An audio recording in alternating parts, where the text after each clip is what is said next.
Hey race fans, it's the start of a brand new decade, so don't be on the outside looking in. Straddle the technology fence with us and be part of all the action at every round of the 2020 season. With our all-new app, you'll now have live global streaming of all the action from the heart of each and every track. Live scoring, race highlights, replays, results and team and driver news. Everything you could ever want to be informed of the world of Trans Am and SBRA. Download now on Apple and Android, the only place to get your muscle car media. Getting the most out of your Classic can mean many things. That's why Heacock Classic Insurance is excited to sponsor the Trans Am Race Series. In addition to events, we have proudly provided insurance for race cars, classic cars, and exotic cars since 1989. Heacock Classic is known for its famous agreed-upon value, where brokers and clients find common ground on coverage. So make sure to get your quote today. Follow us at #HeacockDriven.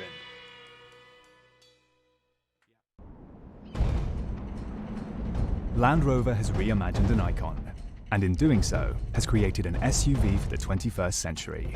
Challenged in the most demanding of terrains, not only did the new Defender survive, it thrived. We knew the only way to honor its heritage was to design a vehicle built for a new breed of explorers as we reinvent the future of adventuring together. This is what makes the new Defender capable of great things.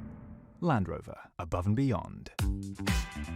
Maui Jim sunglasses were born on the beaches of Hawaii, designed to respond to the bright sun and harsh glare of the islands, all while enhancing the view.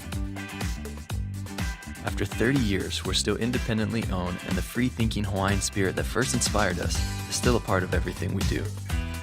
Our Polarized Plus 2 lenses not only protect eyes from harmful rays, they also make colors more vivid and contrast crisper.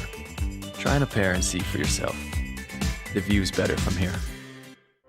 A marathon coach owner is someone who expects exploration and relaxation to blend flawlessly. For the most reliable, luxurious motor coach on the market today, look no further than Marathon Coach. Indulge that wanderlust, leave any cares behind, and lead a life filled with adventure. Join the Marathon family and take your 5-star hotel with you. Yes, ladies and gentlemen, we do drive it.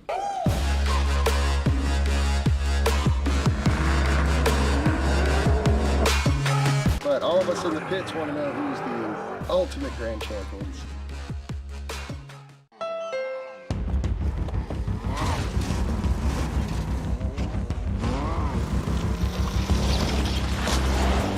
There's a challenging spirit within Honda. It gives us the courage to go faster and the thinking to make it real.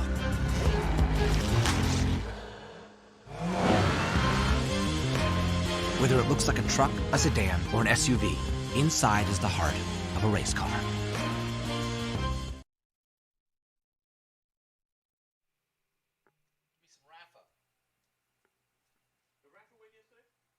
He got pole, yeah. I thought they had a race yesterday. No, that was TA. This is TA2. Good afternoon, everyone, and welcome to Trans Am TA2. This is our feature race of the day, looking high above mid-Ohio. It's a beautiful day here in Ohio, and we are surrounded by the beauty that is the cornfields and farming land that is mid-Ohio. A fantastic track. We've been coming here 31 years with Trans Am. And today, we started all off in the real world. We had a great TA race yesterday, and now coming up is TA2. We have a full field and some great racing to come. Let's head down to the pits for the latest from Ben Sissel. Thank you, Johnny. It is so much fun to be back to racing. Here we are on the grid at Mid-Ohio, and it is my honor to be here with Rafa Matos, who just qualified on the pole. Rafa, admittedly in many different series, he won here in TA2 just in 2018. He's raced here in Indy Lights. What is it about Mid-Ohio that you really feel like you've got dialed in? I don't know. Mid-Ohio has been a very special place for me. I had a chance to win in different categories. I won in Indy Lights and I won in the TA2 car, had good results in IndyCar, so I feel very comfortable with this place. And yesterday was a demonstration that we were able to put everything together. Hopefully we'll hold the pressure today. Perfect. Rafa, thank you. Good luck. Rafa's with Silver Hair Racing, a partner of Maurice Hull. Mike Skeen getting dressed here. Mike, can I bother you for a second while you put your helmet on? Racing for Stevens Miller. How in the world are you going to get in front of Rafa Matos and keep Thomas behind you? It's going to be a challenge for sure. You know, going the outside into the first turn is going to be tough. Hopefully we can at least hold position, if not make a challenge for the lead. But, you know, it's a long race. We're just going to try to find a slot, keep it clean, and wait for the end, try to make something happen. Perfect. Mike Skeen, winner at Sebring, first round. Rafa Matos was third place. Thomas Merrill here, running with the HP Tuners, Mike Cope car. Thomas, good luck out there. I know it's a slick track. Have fun. Try to get ahead. Here, this is a neat story. You know, Scott Lagasse always has a heart for kids. This is his buddy Reese. They met under some pretty severe circumstances. Reese just graduated in the class of 2020. If you can get a shot of his hood there, Tony. Really cool. Scott Lagasse is honoring his buddy Reese, class of 2020 from the DuPont Manual High School in Louisville, Kentucky. Tell me about your special connection with such a great driver. Well, Scotty and I have known each other for about 10, 12 years. We both share a really deep connection as we're both cancer survivors. I feel like we both feed off each other, and he's really been a mentor to me over these 12 years. I just thank him so much for doing all this, and yeah. How cool is that to have a mentor like Scott Lagasse Jr., a racing hero, a legend in all kinds of cars. Scott, how are you going to get up to the – well, first, explain your relationship, because I know that Reese is really special to you. It's something that's obviously, for me, I'm proud of. You know, that's a young man I've seen grow up, and I helped him at 10 years old through his. Would fly up, see him, hang out, and then then I went through it. And who would have thought I'd have leaned on a 15-year-old at the time, but he helped me through mentally pretty heavily, and just a great kid. So should be a good day. Thanks. Good luck, Scott. How cool is that? It's, you know, the racing community is a great community. Everybody loves each other. It's a big family until they get on the track. Then they want to beat each other. But everybody tries to help each other out. And speaking of the class of 2020, J.P. Southern graduated class of 2020 without any fanfare. He worked really hard. I think I heard that. J.P., are you going to Purdue in the fall? UNC Charlotte. Sorry about that. JP's attending UNC Charlotte in the fall. So happy graduation to him without fanfare due to COVID. But this is a great field of cars here. Misha Goikberg, if you know anything about TA2, the greatest road racing series in North America, you know that the talent here in this top 12 is just unbelievable. This is also a global platform, which is really cool. They're racing this all over the globe, thanks to Chaz Howe. Jet Noland here had a great showing at Sebring with us. Tom Sheehan won this year's Ironman Award, meaning that he's just... Mike Cope awards somebody with the Ironman Award, basically due to hustle. He's had to overcome some things, and he's actually the longest tenured TA2 driver ever to race in the series. Doug Peterson, we saw him yesterday in TA. He's out here in his TA2 three-dimensional services group car. It's really fun. We've got Aaron Pierce here. That's Doug Peterson there. He's helped us out so much during COVID. Aaron Pierce here from Indiana has raced everything, he said. Circle Track, USAC, all kinds of great cars. And now he's given TA2 a try. He actually won an SGT last year at Watkins Glen.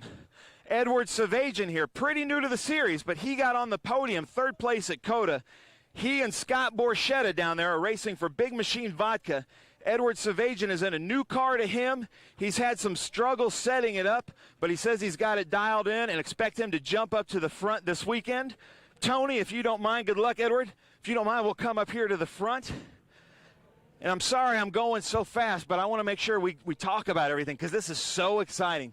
We're about to just ground pound with these TA2 cars on their new Pirelli P0 tires. It's going to be really fun out here. This is Maurice Hull, the second half of Silver Hair Racing with Rafa Matos.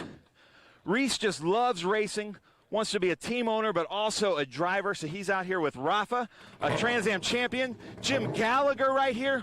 We've got 1 minute on the grid, which is one of our most exciting things. Kurt Vogt here. This is a big story.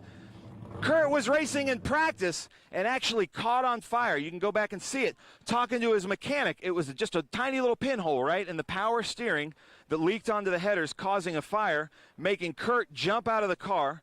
But they think you've got the bugs worked out? Yeah. I'm confident in this man. I know that Cobra Automotive will work through the night to get anything back on track. You know, expect to see Kurt jump up front. Like I mentioned, Scott Borchetta right here, Big Machine Vodka. This is Scott's first TA2 race. He's been racing here all weekend in other series, and we saw him on the podium all weekend in cars that actually might have more horsepower than this car. It's his first time in TA2 racing for Big Machine Vodka. And ladies and gentlemen, I think I gotta go and hand it off to my friend Jonathan Green in the booth. That's TA2 at Mid-Ohio. Let's get it started, Jonathan. Perfect. Thank you so much, Ben. Clouds in the distance, but I don't think we're going to get any rain. And great stuff. We really got an insight there. Some really cool stories as we get back to racing. And if you were wondering, this is actually our second round, which is why Mike Skeen is leading the championship. He won at Sebring, but he got a bit of a break because the race win should have gone really to Thomas Merrill. But he broke down at Sebring. And therefore, Mike Skeen now leads with 34 points to Cameron Lawrence's 29 points. Rafa Matos, our former champion from 2 years ago, has 25 points. So it's set fair as we head to Mid-Ohio. This one of the favorites for TA2. It really allows these muscle cars to stretch their legs, but also during the slower and tougher corners, you've really got to be careful just when you put the power down and how you put the power down. Perfect conditions. We had wet conditions yesterday for their qualifying. It dried out by the end of the day, and some really good tactics going on. Rafa Matos, who took the pole, got it early and then saved some tires, because the tires they use for qualifying are the same tires they need for the race itself. A full field heading out here. And we've got every angle covered here on Greenlight Television as part of the speed tour that is SVRA and Trans Am. If you're watching on YouTube or Facebook, don't forget the app. You can watch it there too, and download it onto your phone or mobile device, because there's plenty of ways to watch Trans Am. And also during the week we'll have different stories. JJ O'Malley giving us the history, Amy Greenaway giving us the features, me and Ben popping in now and again to give you an update. Trans Am Tuesday, there's a good chat with me and Scott Borchetta on that one too, and I know that Ben's been doing a lot of interviews. Now, we'll have onboards during the race. This is the three-dimensional services group on board with Doug Peterson. And look at the detail you're going to get from this live onboard shot. Alex and the boys doing a great job of handing us some really, really interesting insights. So we'll be on board with Doug Peterson. You can see we'll also be on board with this man, Cameron Lawrence. He is the number 8, also with three-dimensional services. So we'll get a really interesting view. Doug usually runs the midfield pack, if not top 6, and we're expecting Cameron Lawrence to be looking for a race victory. So I expect to see quite a lot of Cameron Lawrence moving that wheel and getting his steps and his arms out and getting plenty of movement. And we'll have, as you can see, G-force, a little bit of horsepower, RPM, and a chance to really get an insight of what it's like to race in one of these great muscle cars. And like I said, the beauty of racing these kind of cars, we call it pure racing for the simple reason, yes, you can go Porsche racing, and yes, you can go IMSA and GT and so on and so forth with all the modern cars, but with these, you get as much horsepower, as much top speed, but there's no driver gizmos, nothing to help you effectively. If you win a race here, you've done it because you are a good racing driver. And there's more power than you need, especially in a circuit like this, for the simple reason that, as you can see, this tight complex, which you call the carousel here at Mid-Ohio, it's tough, and you don't need 500 brake horsepower to get through it. There is a chance to open up down the back straight, and that's where you'll see them coming in from 3 to 4 out of the keyhole and down as we go back on board with Cameron Lawrence, and you can see where he is. And he's that first yellow car that you see in this group coming towards you as we go side by side, line to line now with Rafa Matos with that new paint scheme on his car. Of course, he drove for Doug Peterson, and now Cameron Lawrence taking over that spot. So there's a lot to be played out here. Ben coming back into the booth with me as we get ready to go racing. And they are side by side and ready to go. It's TA2 powered by AEM. It's a 45-lap, 99-mile race, and we are away. And look at that, like a hare. The silver hair man is off and running. Great start from Rafa Matos. Good start from JP Southern. He's made up a spot on Cameron Lawrence by the looks of things. So the youngster, the 18-year-old JP Southern, his local race, going well so far, but it's Rafa Matos as we head through the S's for the first time. A good clean start. Everybody in shape now as we look above. And Ben, what a great sound as we go on board with Cameron Lawrence. Oh, it sure is. So glad to be back. The TA2 Racing at Middle House Sports Car Course always puts on a good show. And I've seen that man right there, Cameron Lawrence, do things that nobody should be able to do in a race car. Ben, I know you're going to do the same as me, but it's... Oh, no! Oh, no! Doug Peterson. Doug Peterson comes to a complete grinding halt. Now, he must have slowed down before the start of the race. That is Doug Peterson out of this race as they come on to the front straight again, led by Rafa Matos. Oh, a real shame indeed, but never mind. We go back and you can hear, listen to this, Peterson just puttering. It looks like he's coming in by the power of his starter. Yeah, that's so he has good. no power going to the engine, and he was just coming in with the starter. But Thomas Merrill and Mike Skeen side by side, Jonathan. And the championship leader under pressure from Thomas Merrill, who gets it done. They're side by side. It's a drag race here at Mid-Ohio. Merrill trying to get the power down on these big muscle cars, and I think he's got him. Skeen will come back on the outside, but Merrill will have the line going into turn 4. And will surely take second place. Well, he has the line now, but if Skeen keeps that line, he's got the advantage. Yeah, there right. He goes. Thomas Merrill, Mike Skeen, what a great, they love and respect each other as race car drivers, but they hate getting passed by each other. Yeah, no kidding. Well, that was a great bit of race driving there. No question about it, but still, look at this. Thomas Merrill all over the back of the white car, then the blue car. That's what we're watching, this battle for second and third place. As look, into the distance goes the March hare. That is the silver hair of Rafa Matos leading the way. Yeah, I think this battle for second has really given Rafa a good lead. And then you've got Scott Lagacy back there in 4th place. And he is actually honoring the class of 2020 with his livery, those that didn't get a good graduation ceremony. Scott Lagacy wants to honor them this weekend. Good battle also starting to form up between JP Southern and Cameron Lawrence. We've been on board with Lawrence already. I'm sure we'll go back. There is JP Southern coming under the bridge, the number 61, and there is the number 8 of Cameron Lawrence. Now, this is about an hour race. We call it a sprint race, but it's sort of a little bit more than a sprint race. But either way, it's action all the way. No pit stops unless you've got a problem. The tires will start to go off. You can't not go off with this much power underneath them. And as you say, when the rubber meets the road, it gets about as good as it gets when it comes to racing. And I know that the guys love it. Here comes Merrill. Go on, Thomas. Down the back straight towards turn 4. Flames flying here in our Trans Am TA2. Now Merrill holds onto the inside, and he's not going to let Skeen through this time. Merrill holding the line, side by side racing. This is insane. Look at this stuff. Into the S's. They're still side by side. Go on, Thomas. Go back at him.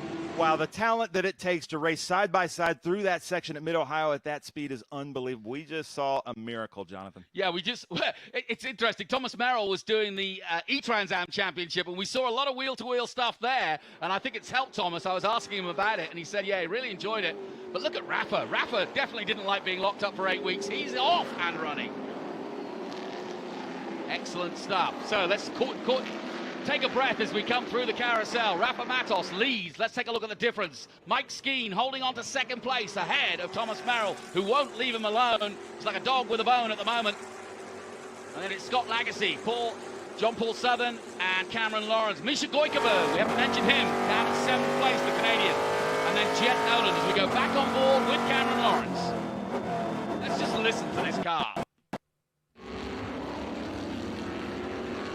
Fantastic. I love hearing the gearbox there. Lovely. I know. Don't you love watching modern racing? But you can tell they're really pushing that brake pedal, and they're going through a standard 8 shifter. Here he comes again. Got his nose in front, but he's not going to have the line. And sure enough, Skeen says, not on my day. Back he goes. Sorry, I interrupted you, but Merrill was on a run. I love being interrupted by racing. Great crowd here at Mid-Ohio. They love their racing. They just want to be outdoors like our racing drivers. Meanwhile, Cameron Lawrence all over JP Southern as they go up the hill. We've got distinct battles. Matos is out on his own. Some, 100 yards ahead of this battle for second place between Skeen and Merrill. And just behind them, JP Southern's got the attention of Cameron Lawrence. And in between, Scott Lagacy Jr. on his own. Oh, and a lock up from Skeen. He almost opened the door for Merrill, but just was able to keep it. I think right now, Scott Lagacy's just thinking that he's in the right position just to wait for these guys to do something that they shouldn't be doing, and he's going to take over the position. But Mike Skeen and Thomas Merrill rarely make mistakes. I have to say, so impressed with JP Southern. This time last year, he was running a single-seater in F4 and F3. And now he's taking on one of our top men, Cameron Lawrence. There's Merrill! Oh, and he almost blew it. Had to bounce over the curbs at the keyhole. He almost lost his keys then. And there was no hole, but he's managed to keep going somehow. Now he's got the power. Boy, he gets that power down well. Look at him go. That really bodes well for Mike Cope and his race team, being able to make a car strong enough to withstand such punishment like that. Well, especially as he made a mistake going into the keyhole, so you'd think he'd lose drive, but somehow he's got ahead of Skeen. And the Liqui Moly man will have to fight again. It's 81 and 71, going wheel to wheel as they have throughout the opening laps of this, but it's still Rafa Matos by some 3 or 4 or 5 seconds at the moment. And you can, well, there's the gap. That's the way to look at it, is to look from above. And what a wonderful drone shot that is, really showing Mid-Ohio off. And the red rooftops in the background and the lush green fields of Ohio. And racing synonymous. We've been here 31 years, can you believe it? All the greats have raced here. This is a great battle right here. JP Southern, I got to give it up, man. He is keeping two-time TA2 champion behind him. Now, watch his hands as he puts the power down. And that was a really good example. Going through the gearbox, third gear now. He'll drop into fourth, just briefly, back up to third maybe. Look at it. Now watch him fight the car as he puts the power down. This is what you really see. Up to third again, towards the keyhole, down to fourth, maybe. No, he holds it in third. No, fourth gear. Now he'll drop it down to second. There you go. And I love seeing the onboards like that because you really get a chance to see how they're working it, how mechanical it really is. It's such a physical. Now watch him get the power on. A little bit of oversteer there. He's not putting it in gear, he's pushing it in gear. Yes. It's really fun to watch. He's even checking his mirrors. There's nobody around him, but he's such a good driver. He knows to check his mirrors on the straightaways. I'll tell you what, you can have Formula One. This is proper racing. I absolutely love it. These guys are working it at the wheel. The big three. Ford, Chevy, and Dodge battling it out back at Mid-Ohio, just the way it should be. You can hear how much power he's got underneath him. It's almost like that.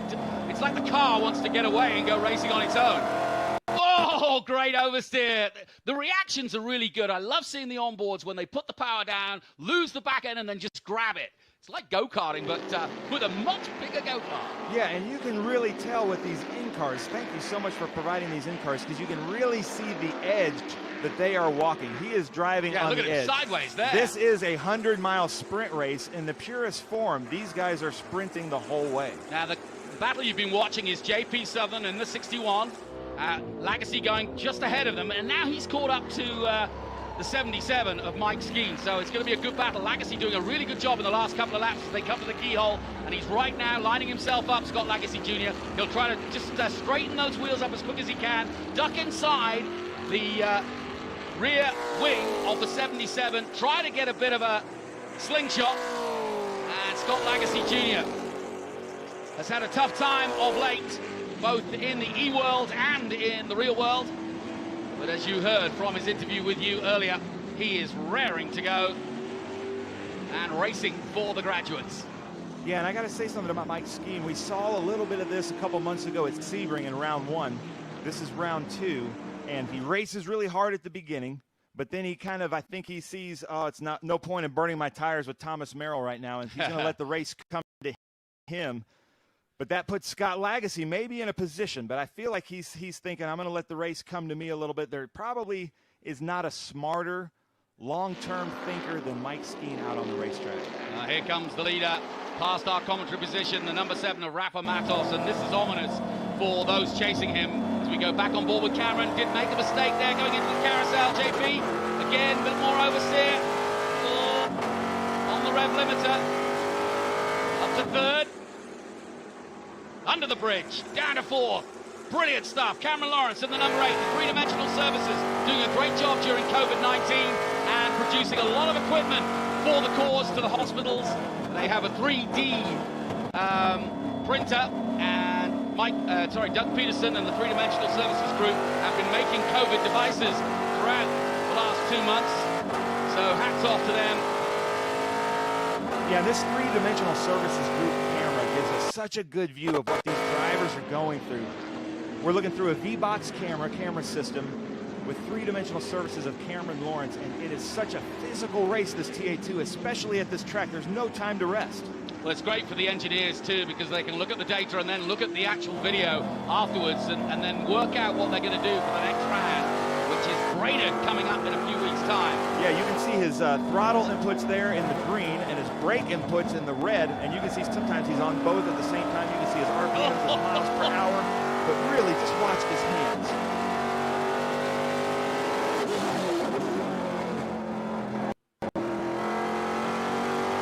Oh, you can sit and listen to that all day long. I'm surprised to see how fast they're getting to that wall, and they don't even know it's there. You know, they're not even thinking about that wall.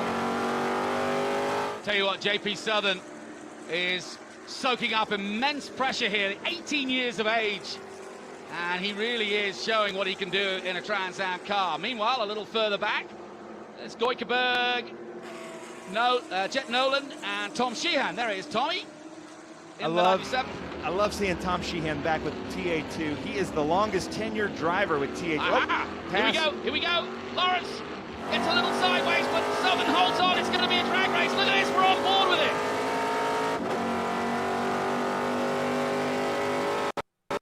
JP comes across to the middle of the track to defend his line, as well he might.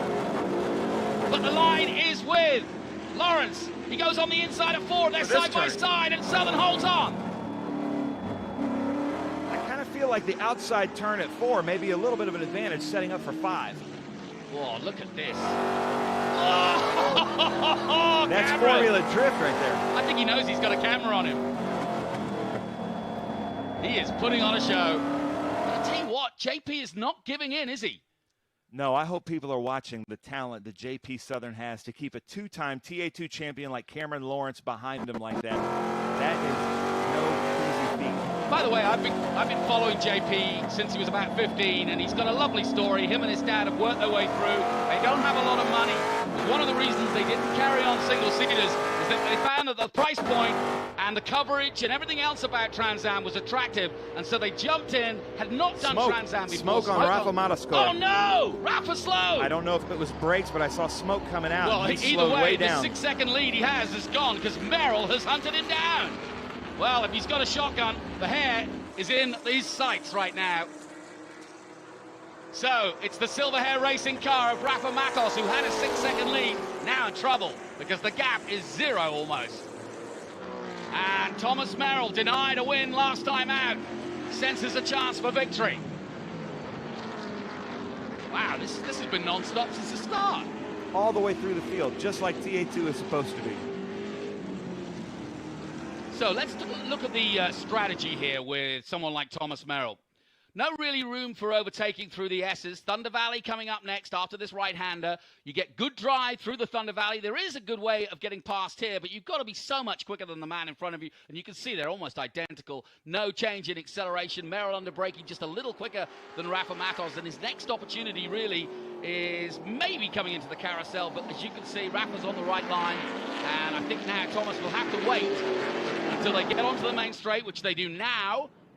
And the next opportunity for an overtake is on the inside at turn 1, and Merrill's looking for it, but again, he can't get close enough. Next up, it's the keyhole. Flames flying high out of the 81 and the number 7. And Merrill gets good drive as they both head towards the keyhole. The next is an insider right-hander keyhole, and he looks to the outside, and he might try the switchback now. Goes high and wide as Merrill. Good racing for both of them.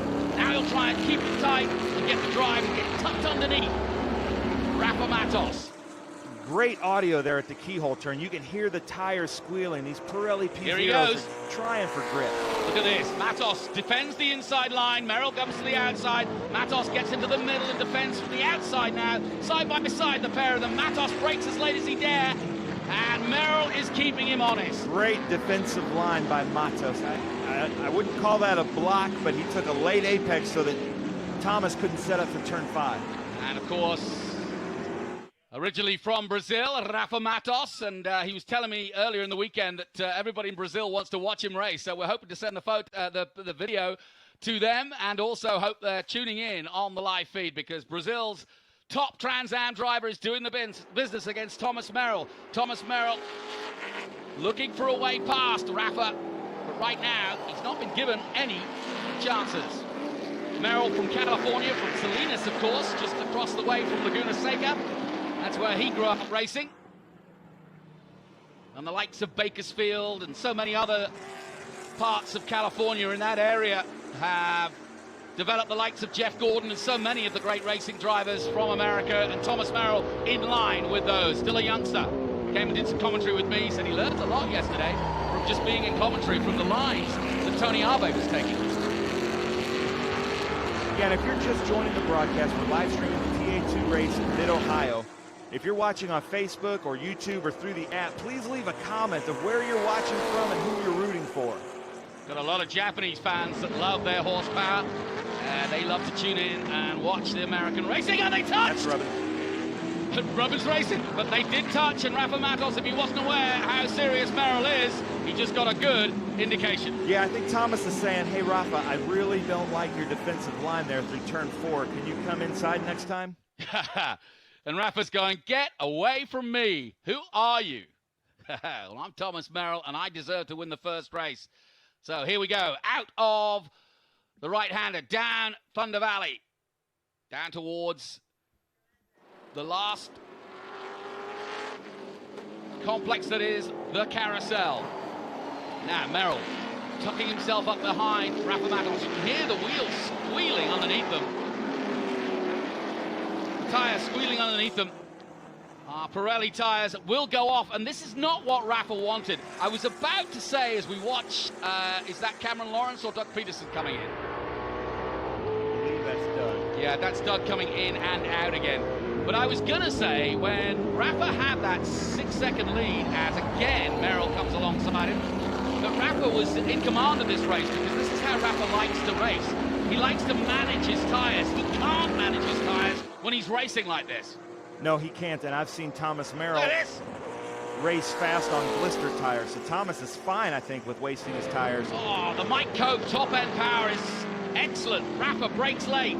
Oh, they touch again, and Merrill says not this time. Away goes the number 7. In the grass. You definitely don't want to hit the grass too hard. It was just wheels off in the grass there, but those front splitters become lawnmowers, and they bring the grass into your radiator, and then pretty much they're forced to come in just to sweep the grass out of the radiator, and that would probably take them out of contention. I remember watching an IndyCar here a couple of years ago, Rossi and Sato going side by side like that, Rossi getting the better of Sato, and right now Rafa Matos getting the better of Thomas Merrill. Rafa Matos, a former IndyCar man himself, top rookie at one point when he first came over to race in Indy.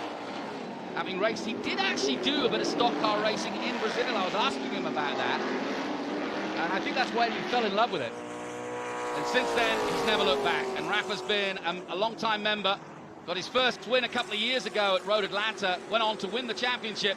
32 laps to go. We're gonna have to extend it again, aren't we? I think that was Cameron Lawrence in the pits. Oh, no. Can we get an in-car of Cameron? Well, I hope that isn't Cameron, because that's a real shame. I thought it might be Doug going in and out. The Skeen again, and Lagasse. This battle for third, and Lagasse's not been able to get one on him yet, has he? No, he hasn't, but look at the rear fender. You can't see the number 77 anymore, so Lagasse has probably been into the back of Skeen. Yes. Yeah, definitely. He's got a dent on that right rear, hasn't he? That's not really going to affect his aero, but I wonder if there's any tire rub there. Oh, Skeen in real trouble now. Lagasse's got the line. Go on, Scotty. On the grass, he puts the wheel on the grass to get the lead. And now he's got the outside. He's going to have to really push down. Oh, he shuts the door. He shuts the door. Nicely done. So Scott Lagasse makes it happen and gets it done. But look how much he's pushing. Yeah, this is a slick track, and these guys are driving on the edge, like we said. But I did see a mark on the front left of Scott Lagasse's car, so they did touch somewhere on the track. This is sensational stuff. We're back to racing with Trans Am, part of the Speed Tour. Tony Perella and John Claggett putting together an excellent weekend of racing for us. And the drivers doing their part too. There's another lock-up from Lagacy. And now he'll try and build on that lead. Back to the leaders. Look at these battles. Here goes Merrill. Oh, and they're going to touch again if they're not careful. Into the turn one they go. Lagacy now trying to build it. Matos hanging on for dear life right now. Merrill will look to the inside, now to the outside. Into the keyhole. Is there room? Who's going to turn the key? Who's going to open the door? Nobody. Rafa's doing the same thing. He's taking these turns really wide. You're not allowed to block in TA2. You can only make one move. And he made the move for Thomas, so he's taking these. It's not blocking, but it's about as close as you can get. But now Thomas has the line. Yeah, Thomas has the best line, and look, he's cleared him. And that is really, really impressive from Thomas Merrill. His top line speed is excellent, and that was an easy, I say easy, but it was a very well executed overtake. Sheer power, nothing else. 81 leads the way then for the first time properly. Matos almost hit in the back of him there, and he's still not done. Merrill coming under the Honda bridge now and taking the lead of this race. It is absolutely frenetic stuff, and we've still got 31 more laps to go. Yeah, I think right now Scott Lagacy or Mike Skeen are in the catbird seat, because I don't see how these guys can race like this the whole time with their tires. Pirelli makes the best tires out there, but this is a long, hot race on a track that really wears out Pirelli tires. So it's the turn 14 Chevrolet Camaro that leads the way from Rafa Matos, who has raced different cars, but now with the Camaro himself. He used to race the Mustang, but now he's in the Camaro for Silverhair Racing, and there we are. We're on board with Cameron. What do you reckon? I don't know. They're looking at something in the engine bay. We can see Tony, our cameraman, right there. He's watching them. They're putting the hood back on. Maybe they're going back out. They've cleared him. You can see they're talking to him. He's putting it in gear, but I can't tell. He's got something wrong in the engine bay. Maybe a belt. Maybe something with wiring. He might have gone down a cylinder. I'm not sure. Well, he's dropped down to 13th position, if not worse than that now, and pretty much out of contention, which is a real shame. I don't know. I've seen him come back from worse here. One time, a couple of years ago, he had a whole door hanging off and body work everywhere, and still managed, I think, to get it on the podium. No, he's got problems. Shut down. Shut down, and now he's going to wait. Try it again, maybe. That is really unfortunate for Cameron Lawrence, but also for us TA2 fans, because he is a great driver. Well, now look at this. Thomas Merrill starting to pull away from Rafa Matos. Gosh, we catch our breath there. That's all been frenetic stuff. And interestingly enough, in third place, not far away, as there's the gap. Merrill to Matos, just 1.047. Jim Gallagher in the pits. Sure, it's up Jim either. Merrill and Lagacy. Lagacy also putting in some quick laps, 1:53.4 last time out. There he is. And Lagacy now starting to haul in Rafa Matos. And Merrill is getting away now. Matos, I wouldn't say, is in trouble. And sadly, there's Cameron Lawrence wandering off kind of disconsolately, and you can understand why. A bad day for three-dimensional services, and usually they're one of the top teams with us. That's really unfortunate for the fans, because they always put on a great show. Sorry for Doug Peterson. I don't want to forget our story of Scott Borchetta at the beginning of the weekend, as you mentioned in the preamble, that Scott is in his first ever TA2 race. Edward Savagian of Dallas, Texas has been helping him out. And of course, as we mentioned, Borchetta has been doing the E-Championship, doing a lot of laps on the sim, and it's certainly paying off. I said to him, what expectations have you set yourself for your first TA2 race? He said, look, I'm not a fool. I understand these guys are the best in the world at Trans Am racing. If I can get anywhere near the top 15, I will be super ecstatic. He's 14. And look at this. Here we go, the big three. Ford, Dodge, Chevy, Scott Borchetta in the back, and that beautiful big machine vodka Camaro. Looks like he might have a little bit of grass on his radiator, so they're going to monitor his temperature. But look at this great race. Alex Wright right there leading it off in the Berryman Stevens Miller Mustang. Just behind them, Kurt Voigt, who you mentioned had that problem with the fire in the house, so to speak, ahead of Jim Gallagher in 16th. Morris Hull still 17th. Doug Peterson out of proceedings, as are both the three-dimensional cars. And I got to mention, like you said, Scott Borchetta right now currently in 11th. If he can gain one more position, he has met his goal in this first TA2 race, which most people would have thought is an impossible feat. I think he's already made it. He said to me top 15, he's 14th, so I reckon that he's happy. Sadly, his teammate, Edward Savagian, who's had trouble all weekend in a brand new car, looks like he's only gotten 4 laps and is, I think, in the pits. Well, no expected pit stops unless you've got some sort of problem. So if you're coming in the pits, you're pretty much saying you have a serious incident of some sort that means that you've got to get your engineers involved. No tyre changes. They do the whole 100-mile race with the same tyres and qualify on those tyres. So by the end of it, they're pretty run ragged with the power that they're putting down to the ground. Well, Rafa has recovered a little bit. But this is a good three-way battle, isn't it? And like you say, it's a classic Trans Am battle. The ponies. Oh, listen to those tyres. Those tires are just screaming for grip. Yeah. They're screaming to be left alone. BA doing a good job of giving us a fantastic shot through the keyhole.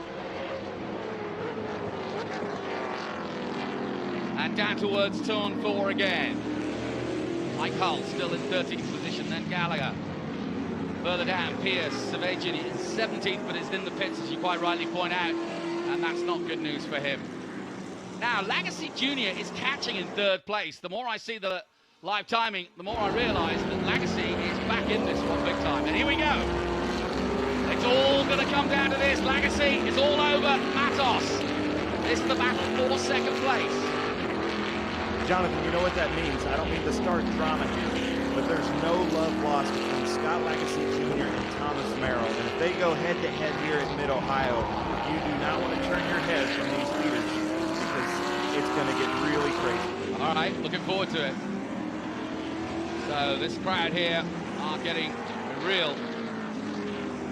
And you can see what Scott Lagacy's done in the last lap. He's in the grass. You know, Scott Lagacy, you know, he's a dirt racer. He's NASCAR. He can race anything fast and would. He said, if we had a lawnmower race, I'll ride my bicycle to your house to race lawnmowers. It doesn't matter. He just wants to race. He loves it. It's in his blood. But he's ready to race hard against Rafa Matos and try to catch up to what I would consider an arch rival in Thomas Merrill. Yeah, you're absolutely right. Lagacy races almost every weekend in different types of racing, and I think that really does keep him strong. Racing on the dirt, racing on the asphalt, racing in stock cars, racing in Trans Am, and here he comes again. Looks to the inside now, surely. No, he decides to stick behind Rafa because he knows Rafa's wiser than that. He'll maybe look to the keyhole. And Rafa will defend on the inside, I'm sure, but he sticks to the middle of the rows, keep looking in his mirrors to see where Lagacy's going to go, but Lagacy's just Tom Sheehan off at the carousel. Oh, no! Yeah. Oh, where are you going, Tommy? That was a big move. Luckily, he's recovered. Yeah, good save by the Iron Man. Yep. All right, here comes Lagacy now, down to the back end, to turn 4. Oh, he had a look, didn't he? He had a look. They're coming up to back markers, though, now. And this is where it's going to get interesting. Yeah, Rafa's going to have to pass his teammate, Maurice Hall, in the other silver hair car. Well, he should let him by. Should be. There's Misha Goikerberg looking down. You can always tell Misha. No, brightly colored card. Oh, that's Merrill leading. I think that's Merrill up front. I think that's Maurice Hall there in front of Rafa. So Merrill leading by 4.3 seconds. So Thomas doing a really good job of pulling away from Rafa. But look at the pressure Rafa's under as Lagacy almost comes alongside, but holds on until they come to the carousel, and maybe they'll use a little bit of back marker. And look who at gets that, out of the way. Maurice. Great job by Maurice to get out of the way. He knew what was going on. He's looking in his mirrors. Nice job by Maurice Hall to get out of the way, let his teammate by. Here we go. Lagacy is done waiting. Rafa can do nothing about. He's a sitting duck at the moment, or a slowing hare, whichever you prefer. But the silver hair racing man knows he's under pressure now, because here comes the 92. He jigs to the inside. He goes back to the outside. I think what he's looking for is an overtake of 4. Meanwhile, Ski going through on the back marker. Yeah, and right there, that's Maurice Hall, and you can tell that he's got grass in his radiator, so maybe he's slowing down, maybe he's seeing his temperature come up. He might need to come into the pits to wipe that grass off, but Maurice Hall was a great racer, great guy, huge supporter of TA2, and that's his man right there, Rafa Matos. Yeah, I remember last year's race, we had a lot of guys getting grass in the radiators and having to come in and take it out. 25 laps to go of pure adrenaline and muscle car racing.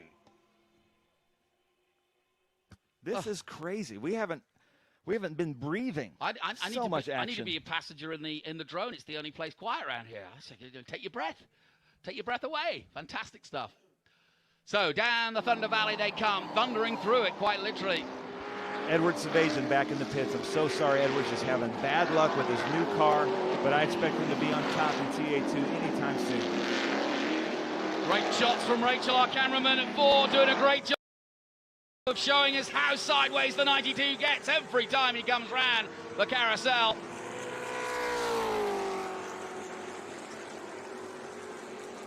Come on, Rafa, give it up. These are two drivers from completely different disciplines that I would consider racing head-to-head very hard at Mid-Ohio Sports Car Course, not giving each other anything. Oh, Rafa made a big mistake there. That's a big mistake from Rafa Matos. He missed his braking point and Legacy bounces. They're side by side as they head down the past the start-finish rolling start, but the line is definitely with Legacy as they come to 4. And Legacy's finally got him. One mistake is all it took. And that was an excellent overtake by Scott Legacy. He's been working that for some 6 laps. He finally forced Rafa into a mistake, but I can guarantee you, the man from Sao Paulo, the boy from Brazil, will not hold off in trying to come back at him immediately. Look at this. Switch and change. Come on, guys. It's like ballroom dancing, this. Oh, man. And now, right now, Dorsey Schrader, Stevie D, Terry Earwood are in race control just sweating because we've got Scott Legacy trying to hunt down Thomas Merrill. And by the way, you know, while these two battle, JP Southern's caught up with him. Look at that. JP Southern is right there, look. That's Skeen. Sorry, Mike Skeen's right there, but JP Southern is also coming fast. I'm looking at the lap times. JP just did a 150.7. That's 3 seconds quicker. Come on, JP. We are rooting for JP Southern. 23 laps to go. And who are you guys rooting for at home? Leave comments on our Facebook and YouTube. Tell us what you want to see. But you're not going to want to take your eyes off of this battle right here. This battle for 2, 3, 4 right here is unbelievable. Now, Skeen was in a battle, our championship leader, earlier in the race, and now he's kind of got away from that. He's able to run his own lines and his own time, and I think he's got into a rhythm that's allowed him to catch up with these two. He, of course, is our championship leader, but only a slight lead after Sebring. Yeah, but one of the smartest men in TA2 is Jim Frazier, who's his mechanic and crew chief, and he might have told him, hey, hold off, let the race come to you, save your tires, or we're really going to show them what we have here at the end. So expect maybe 15 laps to go to Skeen's lap times to go up. Really important race this for Thomas Merrill. He's currently 14th in the championship. And meanwhile, Rafa Matos looking for another win. The man who was the 218 champion in TA2, 3rd last year, and looking for another championship in Trans Am. Scott Legacy Jr., of course, 4th in 2019.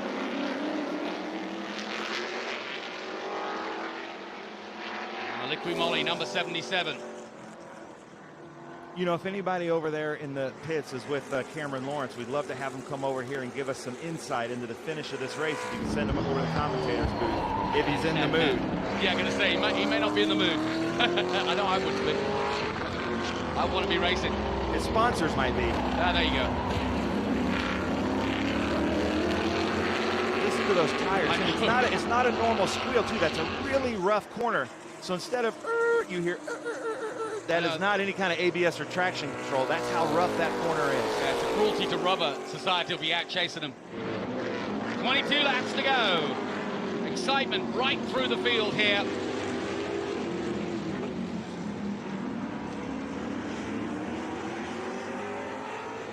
Rafa Matos holding on for dear life, literally under pressure from Mike Skeen. Currently in 3rd place, Rafa. I am nervous, Jonathan. Are you nervous? Yeah, it's my great. heart rate has gone way up. I think my heart is beating faster than some of the drivers. It's good. I'm right with them. I'm racing with them. And you can see you don't need a graphic to tell you that Scott Legacy's with Matos. Look at that. Now Skeen is coming up on Matos. I think maybe Matos burned out his tires, or maybe he's thinking, I'm going to play the long game. Yeah, it's hard to work out because I think he must have had, well, I think he must have made a mistake. He had a 6-second lead. So it may have been a mistake we didn't see. That's all I can presume. But either way, great stuff. Great shots. These panning shots from our camera people keeping up with the cars. It's really hard to do, and we're getting some great shots. There it is. Oh, skis off. Oh, no! Round goes the liquid molly. He's got to keep speed. He's got to get out of that kitty litter. Yeah, nice job. Done it. Professional. Oh, my goodness. That was really good. Any other driver would have been stuck in the kitty litter. Way to go, Mike. And great job, BA. Caught that superbly. Fantastic stuff. Our cameraman and camera lady's doing a brilliant job today. Just bragging about him, and here they just pull off a great shot. Scott Borchetta is just outside the top 10 in his first race, and excuse me for getting excited, but you got to give it to the 48. Oh, we're all rooting for Scott Borchetta. Look at the dirt coming off Skeen's car now. He's dropping rocks everywhere. So basically, when we talk about racing in the marbles, they're basically all going to be racing on marbles there at turn 4. So it's all going on. What a race. Great shots again. You can see all the stuff coming out of his car, because basically these cars have just one solid tray underneath them, and when they go in the kitty litter, they just collect pounds and pounds of this little pea gravel that he's now distributing all over an already slick track.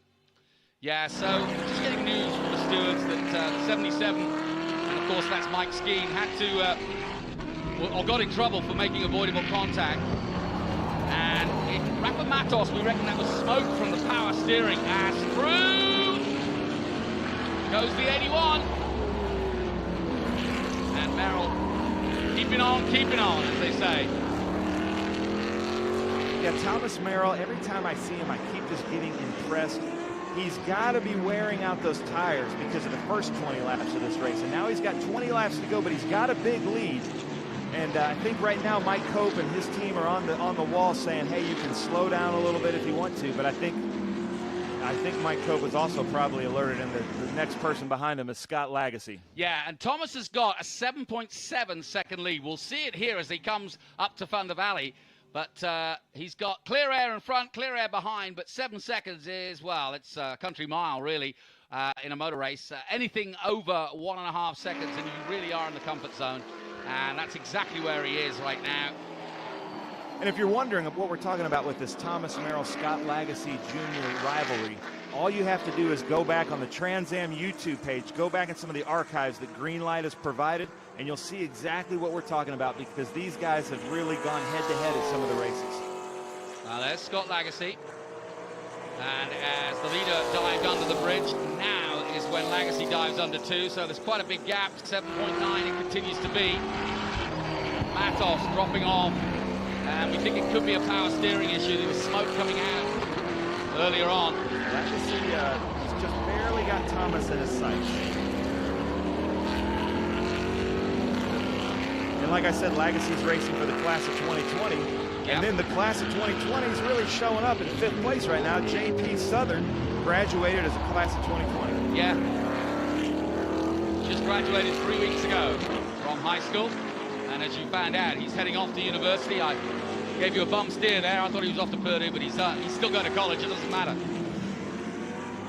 Tom Sheehan in the top 10, doing really well, even though he had an off. I spoke to Jet Noland at the grid. He's racing the number 66 with Mike Cope Racing. The Nolan's Roofing Cypress Hunting Ford Mustang, and this is kind of his first foray into road racing. He's raced a little bit of race karts, but he does dirt and late model, and then he's racing in the truck series with NASCAR. Is there going to be another turn to this race? Wood jigs out against Wright. This is the battle for 9. Yeah, this is the chance for Scott Borchetta to work his way into the top 10. I know, he's just outside of it at the moment, and I know he's just waiting for these two to make a mistake. Yeah, I can see his crew, and they are anxiously on top of the wall. Edward Savagian is in, and now they're all in on Scott Borchetta making it in the top 10. Still quite a gap between Skeen and Matos. This is a good battle. Great battle. It's been going on since lap 18, I think. And Borchetta in the 48. He's had a busy weekend to Scott Borchetta. He has. You know, I'm also, we've been announcing the Trans Am races, and I'm the podium guy with the SVRA class, and he's on the podium all the time because he races in 2 or 3 classes in SVRA, and now he's racing in TA2. He's probably going to come away putting 2,000 race miles on the cars. does it on the sim, he does it in real life. And he really is passionate. He was showing us his fantastic car collection. There's Jet Nolan right there, the number 66. He had a really great showing with us at Sebring, did a really good job with Mike Cope, and he's really trying to just get some traction here in the road racing. Yeah, Jet Nolan from Groveland, Florida, now lives in Clermont, Florida, and he's 9th in the championship at the moment. Got a top 10 last time out at Sebring. In fact, it was 9th position he got at Sebring, so keep an eye on Jet Nolan, just 16 years of age. That's Scott Borchetta in the top 10 right there. Jeff Wood and Jeff Wood passing Alex Wright from the Berryman, right there in the Berryman Ford Mustang, and Scott Borchetta just followed him through and said, thanks for holding the door for me. That's very polite of you. Well, it's called the keyhole, that's maybe why. That's good. I gotta remember that. Quick. I've been waiting for it. And they're coming up on Jim Gallagher, who had to come into the pits. So Jim Gallagher obviously has something wrong, but he's staying in the fight, and we love that. Wow, this is a great debut from Borchetta. Yeah, I've been amazed with Scott. We've been following him for about 3 years when he's been in this vintage racing series, and now he's trying his foray into pro racing with Trans Am in probably the hardest category, and he is looking really good. Gallagher getting out of the way. Good sportsman-like driving. Closes the door a little bit off Borchetta there, but he had to get through the left-hander. The race is on. Yeah. Looks like he might be giving a little bit. But Borchetta, he's a smart racer. He's not going to take any chances right now with 17 laps to go. He's met his goal. You know, I just love it. I mean, we get excited for Borchetta because he's a music businessman. He's been very successful in the music business. So racing isn't his, you know, this is not what he's been doing all his life. He's passionate about racing. He's go-karted. He sent me a picture of his Johnny Lightning go-kart. And, of course, Al Unser Jr. is here this weekend, the Unser family. Alex Wright trying to take it back to Borchetta. Yeah. But you're right talking about that. You know, we spend so many weekends with these drivers and crew, and we are a family. The Trans Am paddock is like nothing else with camaraderie. And so we root for everybody just to have a good, clean, safe race. We're not rooting for winners. We're rooting for everybody to have a great race. I'm rooting for Misha Goikenberg right now. Look at this battle for 5th place. JP Southern and Misha Goikenberg. Goikenberg's got a lot more experience than the youngster JP. Yep. Misha's been with us for a fair few years now. Gets a lot of good coaching. Yep. Always one of our top drivers, Misha Goikenberg. He's actually here. BC Race Cars place is in Canada. Yep. And due to COVID, you know, he was afraid of getting across the border and doing all this stuff and having to self-quarantine. So Mike Cope said, Misha, you can come race at BC Race Cars with us. I was just talking about the camaraderie in the Trans Am paddock. Yeah. And there it is. A competing team said, come race with us. Now, what's going on here? That's Maurice Hall, sponsored by the Unwilling novel. He's the teammate of Rafa Matos. Obviously problems. I pointed out a couple laps earlier that he had grass on the front from the splitter. And it looks like JP just closed the door on Misha Goikenberg he lost really lost a lot of time, momentum. Yeah. Nice job, JP, I think. Yeah, I'm sure Misha's not saying that. Yeah, exactly. Good battles all the way through the field. That's unfortunate for Maurice. He's a great driver, good friend. He's a huge supporter of the Trans Am Series. Obviously, with sponsoring Rafa, it stinks that he's out. Yeah, it really does. And, yeah, he'll be back again, I'm sure, at Brennan. And we're now getting down to the business end of this TA2 racing. This is the second round of the championship as Maurice Hull pulls out. They take a look under the hood. Looks like they're looking at the belts. Just something, maybe he's overheating, maybe the brakes. That's where the belts would be. Maybe they're looking underneath there. I heard power steering. They're at power steering. Yeah. We've had some power steering issues this weekend. Yeah. Well, either way, real shame. There's a lot of turns and a lot of bumps. This power steering would definitely take a beating at Mid-Ohio. It's up here. So as they pull over the problems for Maurice Hull, we go back to the racing. And Misha Goikenberg trying to get past the youngster JP Southern. He comes from a long way back, but he's not going to do it here. Into turn 4, down through the gearbox into 2. Staying in second gear through the left-hander and then down the hill into the S's. This is Ford versus Chevy, a Russian versus an American. Doesn't get much better than this. That's perfect, isn't it? Now, up through the gearbox and back up the hill. Up towards Thunder Valley. Misha Goikerberg closing in again on JP. JP's story is fascinating. He broke both his legs as a youngster, and they said he would never race again, potentially never walk again. He was back in a go-kart a year and a half later, and he still carries the sponsors of the hospital that put him back together again, a children's hospital. He was 12 years of age when it happened, and look at him go now. What a career. I didn't know that. Yeah, it's a really good story, and he's beaten all the odds, and still thanks the hospital that saved his racing career. Well, I would say right now he's beating the odds. For him to keep a powerhouse like Misha Goikerberg behind him for this long, that's very tough to do. Yeah, no question about it. Now, if you were wondering, Thomas Merrill still leading the way. And he and Misha have very similar liveries, so don't get confused. Thomas Merrill is 81, Misha's 99. Yeah, good point. Well, the sun shines down on a beautiful day here at Mid-Ohio. We are back to real racing.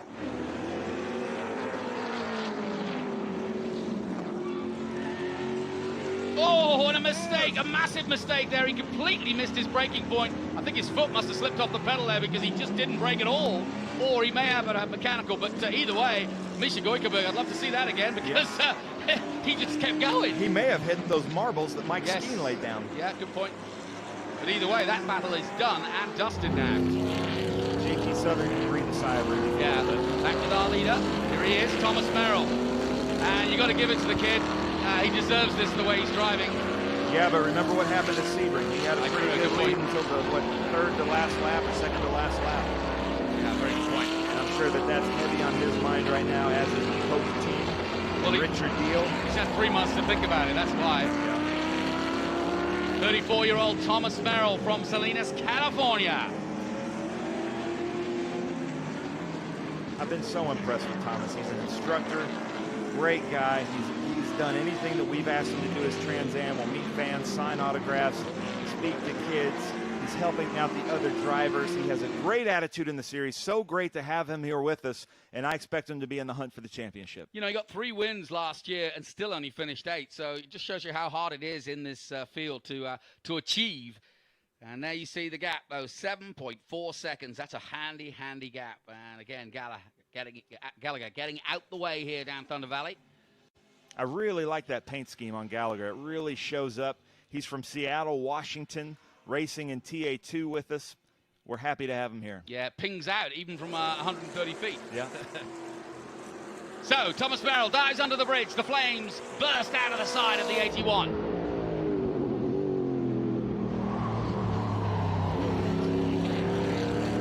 I always wonder how hard it is when you've got this much of a lead to concentrate, because really, it seems like that's where they were last time they came through, about 6 laps ago. It looks like Scott hasn't really gained too much on Thomas. Let's take a look at the times. Last time out, a 127.4, and actually Thomas Merrill was quicker, a 126.8. So Merrill is in control with 12 laps to go. And these are some of our top drivers right here. Thomas Merrill, Scott Lagasse Jr., and we talked about the bad luck that Thomas had leading the race at Sebring, and Scott Lagasse had to go out about midway through the race at Sebring.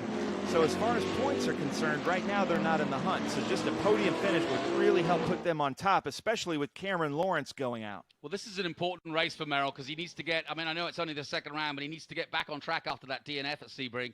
And if he can do this and finish it off in style, he should put himself back into contention. He did finish, though. I think he finished about 11th or 12th. It was Lagasse that got the DNF. Look at Borchetta looking in. Come on, Scott. He's having a time of his life. He's in the top 10. I'm so proud of Scott Borchetta. Such a nice guy, and he really puts the work in for his racecraft. It'll be machine vodka all round if he does make the top 10, I can assure you. Or at least free hand sanitizer. Yeah, it was funny. I was interviewing him on the podium earlier, and I put the mic in his face, and before he grabbed the mic, he sprayed it with Big Machine Vodka hand sanitizer and then talked. So that's just a smart man. He is a very smart man. He's a fast man at the moment. Jeff Wood trying to do everything to defend. You can hear tires squealing as he comes out of the keyhole. And coming up to about 14 minutes to go and 11 laps in all. After this, it'll be 10. And this is where, generally speaking, you get the odd surprise in our Trans Am races because the tyres now start to give in. And once they give in, it doesn't matter how much power you put down, you ain't getting anything. Yeah, Jonathan, you're so right, and it makes for some really good racing, especially on the slippery surface. A great shot right here. You can see the different patches on the asphalt at the apexes of the turns, and that's a sealer they put down to keep basically to keep the asphalt from becoming aggregate. But what that does is that makes the track very slippery. Yeah, of course, it's a very green track this weekend because hardly any racing going on in the last few months. Borchetta pops out again.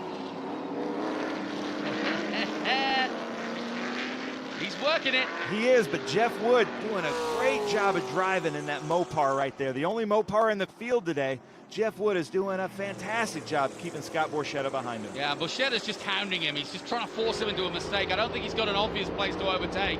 And now here comes the leader on the back of them. This could shake things up a little bit. Yeah, Thomas knows that, Thomas doesn't have to make any Thomas is smart enough to let Scott Borchetta and Jeff Wood have their own race. He knows Lagacy's behind him quite a bit. He's not going to force anything. He's going to try to get him here. Borchetta's wondering who's behind him right now, and now I think he's realized. There he goes. Thank you, Scott. Good move. But he doesn't want Thomas to get between them. Scott's having his own race. Yeah. So there we go. Look at that. Jeff Wood. Thomas, giving be careful, Thomas be careful, room, be careful.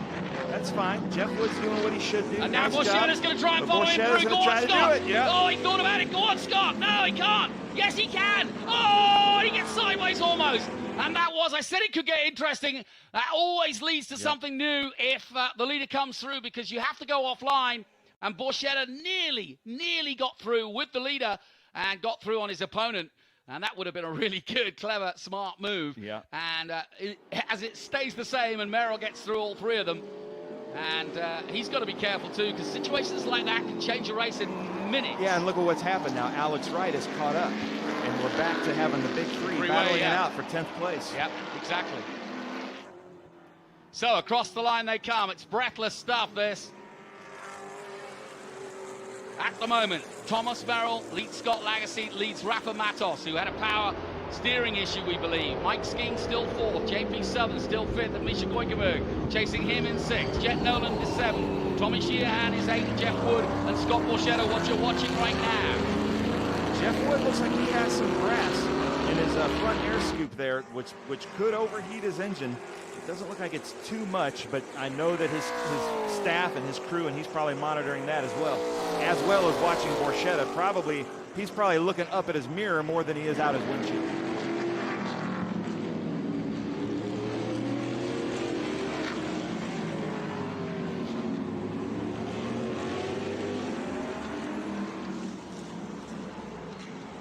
It really is chess at 130 miles an hour, this. Whose move is it, do you think? I don't know, but our camera crew and the director are doing a great job keeping up with this battle for 10th here. Yeah, it's really good. Oh, double yellow. This changes everything. It does change everything. Now, what does that mean? I said there'd be another chapter. Oh gosh, 10 laps to go. Is that where we are right now? Yep. And the first question, well, less than that, 9. The first question is, what's the problem? Is it debris? Is it car? Is the track? Is the we had last year? Remember, we had one of the the safety car is coming out. Here comes Tom in the safety car, the Acura safety car with a Honda sponsorship here at Mid-Ohio Sports Car Course. Oh, I just got a glint of Scott Lagacy's teeth then as he glared by. I think he was smiling. And now look at that. We bring out the timer. That means that we might have this changes everything, because now their tires are cooling off a little bit. Yep. The steward, Stevie D, right now, I wish we had a camera right now in the steward's office, because Dorsey Schrader, Stevie D are just going crazy trying to sort this out. We got to make sure that Lagacy gets in front of Jeff Wood, put everybody back in order. Yep. All the while, these guys have to catch up. So the pace car has to go slow enough for them to catch up, but we don't know where the trouble is. And we don't know the nature of the trouble just yet. Maybe it's the debris that we left around with Skeen's off to the kitchen. We're not seeing the calling. And we've got information from the stewards that it's car 7 slowing at turn 8, and that's Rafa. Oh, no. Yeah. Come on, Rafa. Yeah, it is, you know. Oh, that's terrible. I don't remember Mid-Ohio being this hard on cars in the past, but it always provides for a great TA2 race. And you know, we should talk about this TA2 platform, because this is such an American platform, as you have the big three here. But like, as we were talking about, you know, I grew up here in America, so these aren't that exotic cars to me.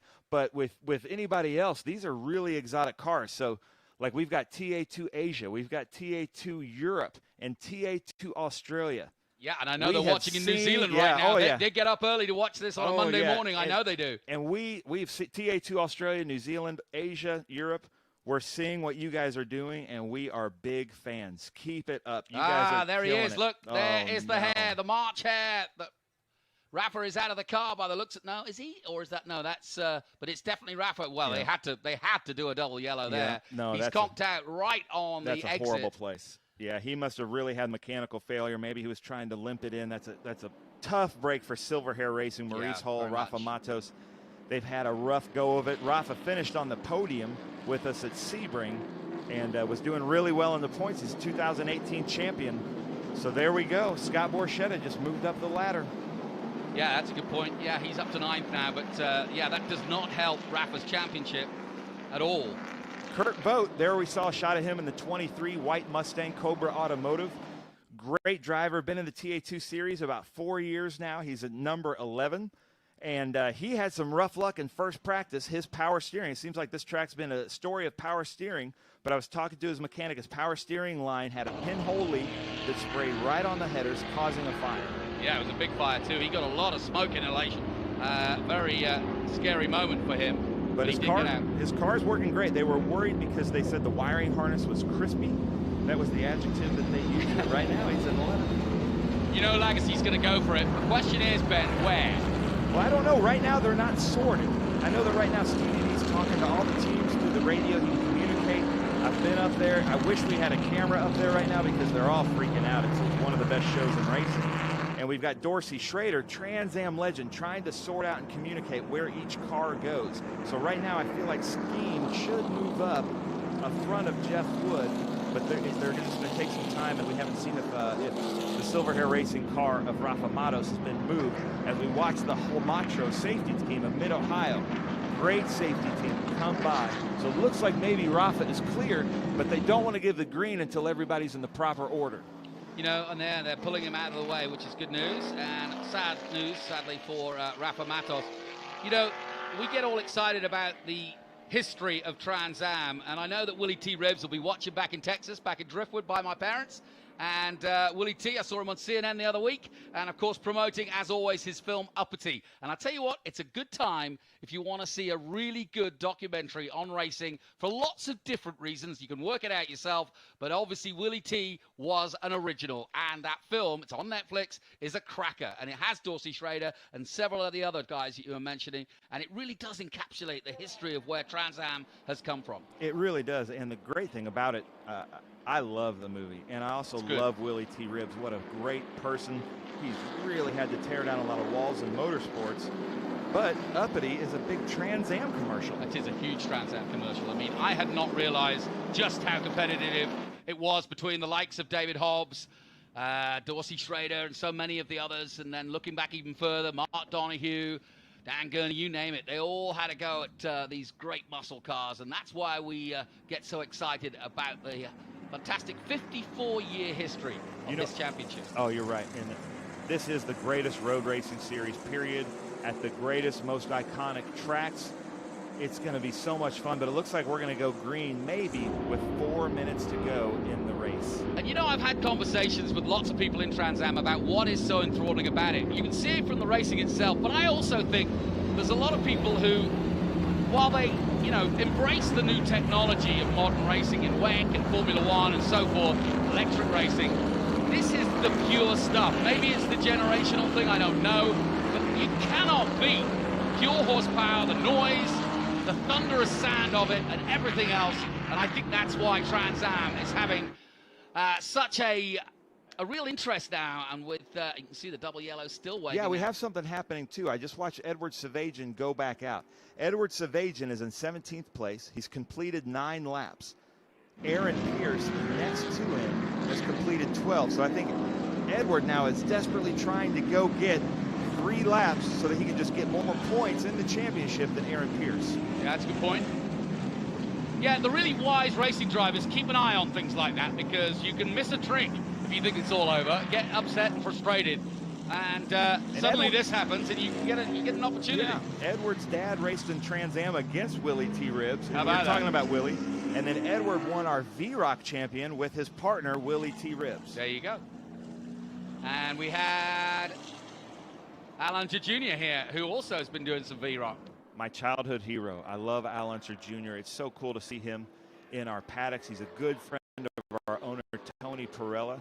And they just love hanging out. And Al Unser Jr.'s best friend is Willie T. Ribbs. Talking of legends, Roberto Moreno in the paddock yesterday. I don't know where or who he's looking after, but he's always looking after somebody, Roberto. Well, so the light's still on, the safety car, and we got 3 minutes to go. Several cars coming in for pit stops here now. Oh, I think they're arranging them now. So that means the track is clear. Stevie D has done his due diligence to make sure they all get in the correct order. He's going to sort it out, but man, the race has fallen into the lap of Mike Skeen. Yes. We've got Scott Lagasse about to go probably door to door, wheel to wheel with Thomas Merrill into 1. And like I said, there is no love lost there. They respect each other, but they don't like each other. Now, my question is, are we going to get 2 laps or 1? If it were my vote, I'd say 100. Yeah, or do you just sort of double it up and sort of put more money in the machine and let's do another hour? Let's do it, guys. I'll swipe my card. Okay, good. So there they go. There goes Kurt Boat. There goes Jim Gallagher. Stevie D, Dorsey, Terry Earwood. They've done their due diligence up there to sort these guys out. It's one of the hardest jobs in motorsports under that kind of pressure. We have great communications with our teams. And Stevie D's able to call each team manager, tell them exactly where to go. Look at the pace car's doing its job, doing slow enough for them to catch up and still keep some heat in the tires. But I would expect the lights to go out here this lap for maybe a 1-2 lap shootout to the end. But Thomas Merrill, hold on. Yeah, and you know what's going on inside. It's getting hotter and hotter. He's sweating. The adrenaline's been going. His heartbeat is up there, and yet he's had to cool down, catch his breath, catch his adrenaline, and just calm everything down, and accept the fact that he's got to drive around at 40 miles an hour while his closest opponent is right on his tail going, you make one mistake, buddy, I gotcha. And from high above now, what a different race this is. Now you can see how close they all are. And it's anybody's race at this point. One mistake by Thomas Merrill, and about 4 cars will pounce. Now, the lights are off on the safety car. We're going racing. Thomas Merrill now controls the field, slows it all down, lets the safety car go forward. Meanwhile, Lagasse getting as much temperature as he can, as all the drivers are, into the tires. No, the safety car is staying on. My eyes deceive me, and looks as though we've also got... Oh, I hope we don't end under caution. We could well do at this rate. But 1 minute and 12, and I think we're going to have to, because we're not going to make it round in 1:12. But, well, look at, we're sore losers, you and I, mate. I tell you, we've had such adrenaline for the last hour that it is a shame to end it this way. Let down. But, having said that, what a boy, great I'm race. not going to say, we've got everything in that. We really did, and look at that. It's Thomas Merrill, Scott Lagasse Jr., Mike Skeen, who's really going to shoot up in the points because Matos is out here, Cameron Lawrence is out here. That really helps out Lagasse and Thomas Merrill, who are hunting for a championship, and they both didn't finish well at Sebring. But man, Stevens Miller Racing, Joe Stevens, Jim Frazier, you guys have got to be really happy about your guy there, Mike Skeen, and that number 77 Liqua Moly Mustang. Always make it, you know, and his race should have been over. Any other driver, I think they'd have been stuck in the keyhole. Mike Skeen spun and pounced, absolutely pounced on the gas to get out of that kitty litter like he had 4-wheel drive to save his race, to save a podium. I got to give it up for him. But there's your man right there, J.P. Southern, holding off Misha Goikberg. You know, it's interesting. Mike Skeen hasn't raced in Trans Am for a few years. He was, back in 2011, 8th in TA2, and before that, he was racing in TA. And so it was a real welcome back to him to come into the Trans Am Series again. And his first race all the way back in 2009 at Road Atlanta. Well, Jonathan, if they show the checkered, I need to run and go do the podium. You've got a great race coming up next. Stay tuned. Make sure you tune into the Trans Am app, the SVRA app. Go watch us on YouTube and Facebook. What a great show at Mid-Ohio with TA2 and the Trans Am Series presented by Pirelli. Leave a comment on who you're hoping for the championship and tell us where you're watching from.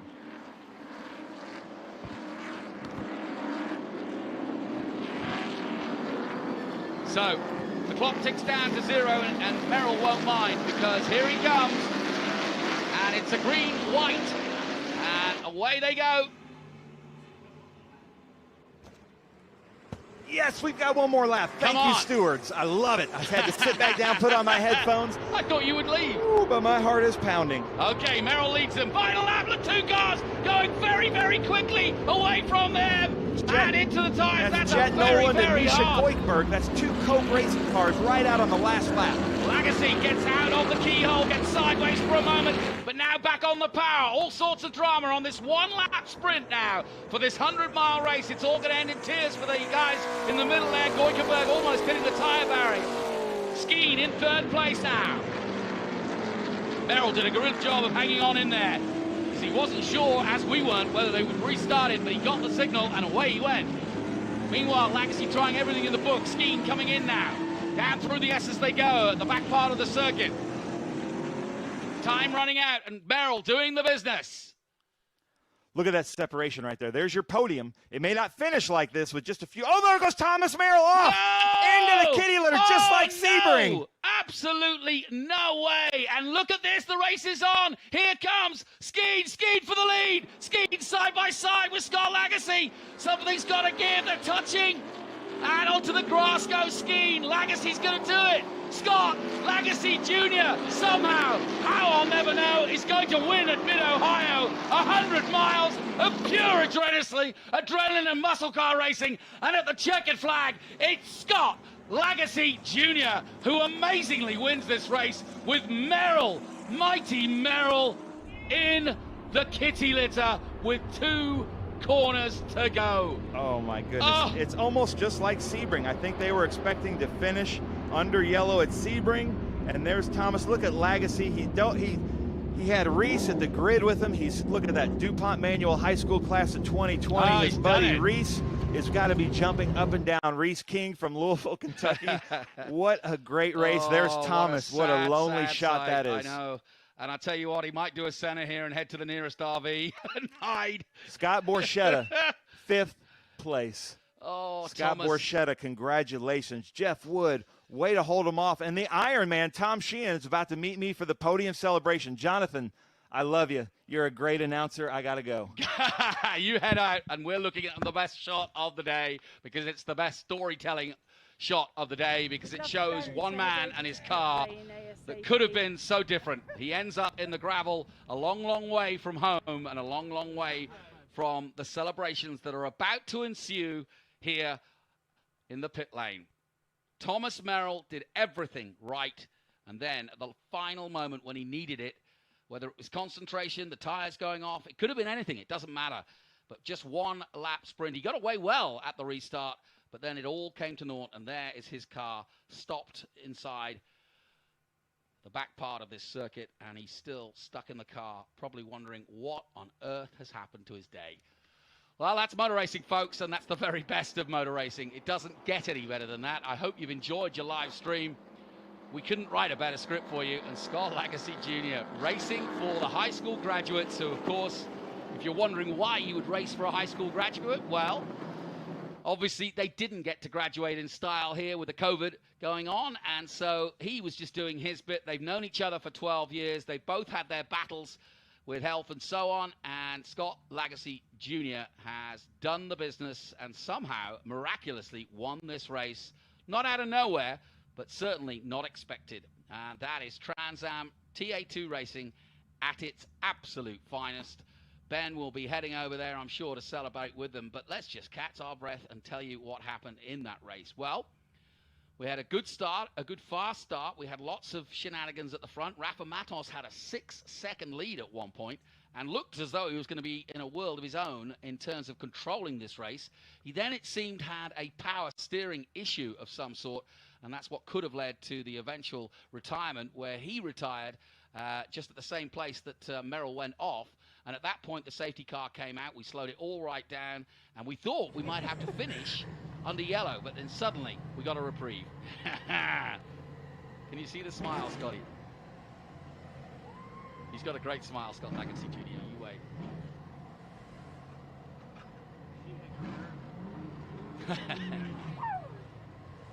Punches the steering wheel with glee. Woo, he says. That was hard fighting there, he says. Yeah, In comes the mic. Pen's already there. That was a tough one for sure.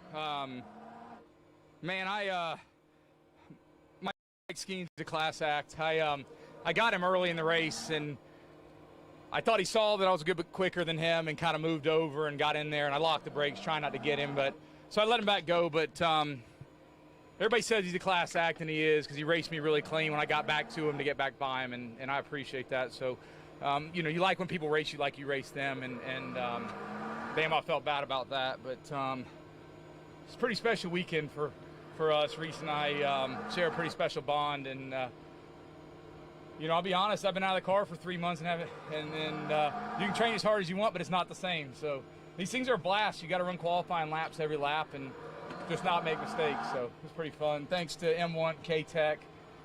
We got a heck of a crew here. It's a lot of fun. Thank you.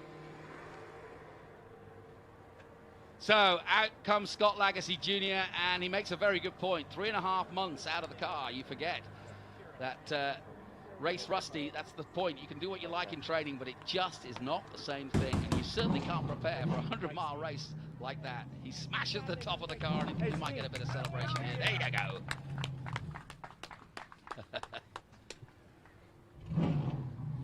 So Scott Legacy Jr. wins for the first time in 2020, and a well-deserved win. Ben's going to catch up with him right now. Anyway, now I'll just know. My bad on that one. So when I got back to you and you raced me clean, hell yeah, that's fun. We'll race with you any day. So thank you. How was it? Nice finish. I mean, we just didn't have the car on the short run. We had pretty good long run pace there at the end, but you know, I didn't know on the restart if we could do anything really. We were pretty much just going to sit there and take third place, but Merrill went off on his own, and then I thought we had probably the good run at the lead there into the second to last corner, but kind of got pushed into the grass. So, you know, whatever, we'll take second. It's awesome points day for us here. So we'll put the Stevens Miller Racing car back on the podium and get some good points for Liqui Moly in turn 14. Nice, and great for your points. Yeah, second place. You had a great fight there with Legacy in the last lap. We don't know what happened with Merrill. He definitely wasn't hit off. He just went off just like Sebring. And you took advantage of that. But the story I got to talk to, 5th place finish. We've been talking to Scott Borchetta. I can't believe this. I'd love to hug you right now. I'm so proud of you. Man, so cool. You told Jonathan a week ago if you could finish in the top 15, that would be a feat. Now here you are in the top 5 with a great battle against So here's really what it is, okay? Let's talk about it. We raced each other's guts out on the e-racing stuff. He beat up on me so bad, and he almost whipped me here, so that was fun. It's neat to get to race with new people on that and have a lot of fun. So good job, dude. I like to talk a lot. Sorry. How about Reese over there? Talk about that. Reese, get in here. Explain this story. Hey, buddy, we can hug. Oh man, proud of you, dude. I'm proud of you. You're more inspiration in life than you know. So, who would think that at 33 you find cancer and you call a 15-year-old to get support from him? And he taught me through a lot of things, man, and really what's important in life with family and everything. So I love you, buddy. I love you too, man. Nice. And then I got one more story for you. One of my best friends in racing. This guy has helped me out so much. Still on my airtime here. Oh, well, okay, we got to go. Top 5, my first race, top 5. Woo! Top 5, Scott Borchetta, Big Machine Vodka, racing out here. First time in TA2. I know I see you on the podium in other series so much. Your team has got to be so proud. I'm so proud of you. They're so excited. You know, honestly, when we got into the top 10, it's like, man, if we can hold position and get this top 10, that would be such a win. And then I know these restarts are crazy, so I just kept my eyes wide open, and they were wrecking all over. So we just drove through the wrecks and had a great race with Jeff Wood just about the entire race. So a great first learning curve in TA2. Yeah, and we stayed a long time with your battle because it was Ford versus Chevy versus Dodge. How cool is that? Well, it would have been a little cooler if I beat Jeff, but it's pretty dang cool. 5th place, you cannot be unhappy with that. And now here we go. We've been following Kurt Vogt for a long time. He's been doing really well in the TA2 hunt, and then he just comes into bad luck. He was on fire just 2 days ago due to a power steering issue, and now he's finished 7th, first in Masters. Kurt, how does it feel? Awesome. Great finish, top 10. I'll take it anytime. Really thankful for my guys, and it was an awesome race. Nice. Kurt Vogt, top 7 right there. Good stuff. Lauren, what are we doing next? All right, I'm going to head it to Johnny. Johnny's about to announce a great vintage race here at Mid-Ohio. Johnny, take it, buddy. I've never seen Ben so happy. I can understand why, though. So many great stories. Scott Lagacy Jr. and Reese both recovering from cancer and putting it all together as friends and comrades, as it were, in the fight against health. And today, it's all come full circle for Scott Lagacy Jr. Confirmation of the result then. Scott Lagacy with the win for M1 race cars, Chevrolet Camaro.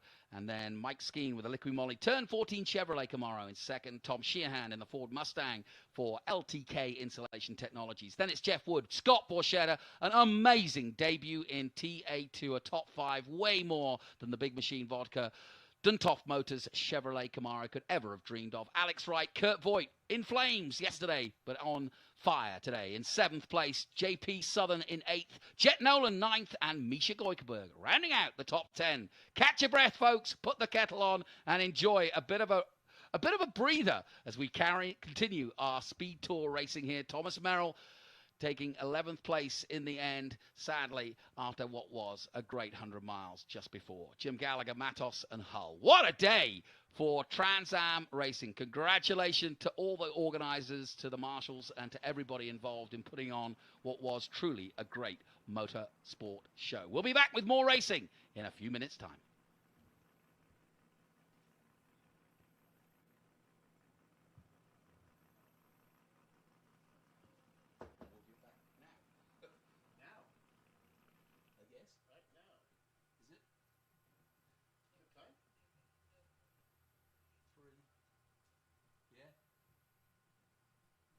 It's the Castor Cup. It's the Triumphs. Are we covering that? No. Is there anything we don't cover? Not much. Not much.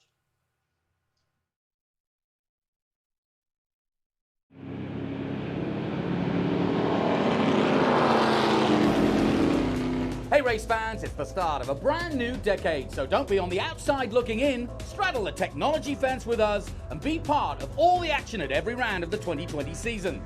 With our all-new app, you'll now have live global streaming of all the action from the heart of each and every track.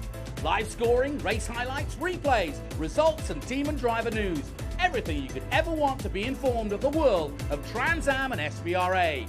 Download now on Apple and Android, the only place to get your muscle car media.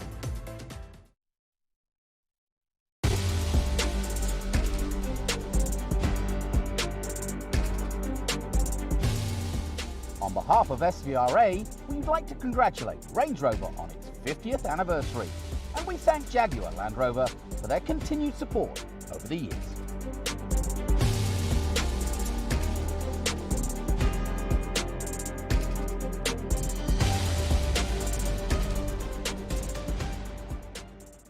Getting the most out of your Classic can mean many things. That's why Heacock Classic Insurance is excited to sponsor the Trans Am Race Series.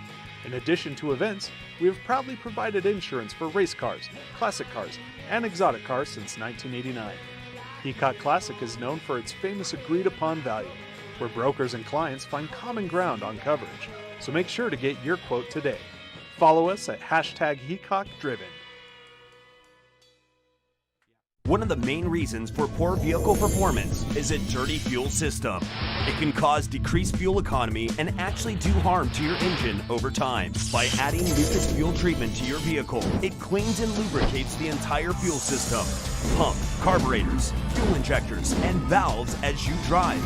It also improves your vehicle's performance. It's a non-solvent product designed to protect both gasoline and diesel engines. Lucas Fuel Treatment. It works.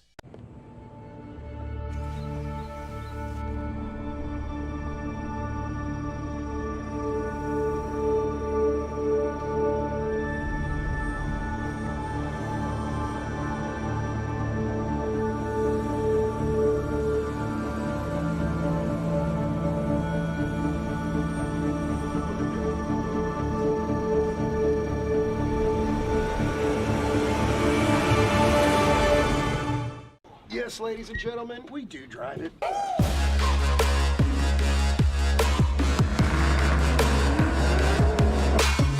But all of us in the pits want to know who's the ultimate grand champions.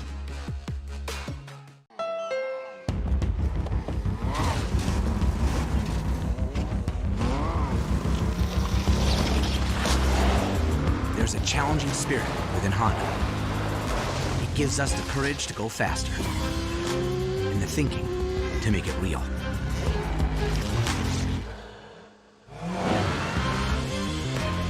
Whether it looks like a truck, a sedan, or an SUV,